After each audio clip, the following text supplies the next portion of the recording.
வா, யார் நீங்க தனியா உட்காந்துருக்கீங்க? என் மகனுக்காக காத்திருக்கேன்யா.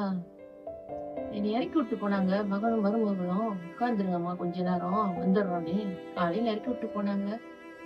அதான் காத்துட்டு இருக்கேன். அவங்க வந்துருவாங்க. அக்கா, அவன் நம்பர் நான் ஒன்று அடிச்சு விடுங்க. தனியா உட்காந்துருக்கீங்க. ஃபோன் நம்பர்லாம் எனக்கு நினைப்பு இல்லையா?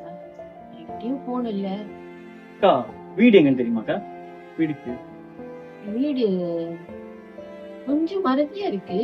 அங்க ஒரு முருகன் கோயில் இருக்குல்ல, அதுக்கு பக்கத்துல கூட தடல் இருக்கு. பையன்லாம் விளையாடுவாங்க. அது உள்ளுக்கு கொஞ்சம் நடந்து போனாக்கா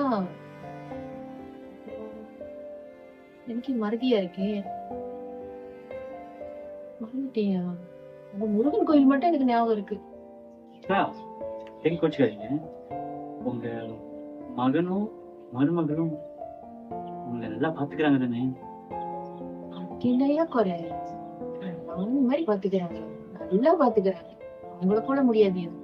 நேத்து கூட என்னோட என்னது ப்ராப்பர்ட்டி இருக்குல்ல, அதான் என் மாமியாருக்கு எழுதி கொடுத்துறாங்க. நேத்து மகனும் மருமகளும் இவங்கள்ட்ட சைன் வாங்கிட்டாங்க. இன்னைக்கு காலையிலேயே வந்து இங்க விட்டுட்டாங்க. Something wrong.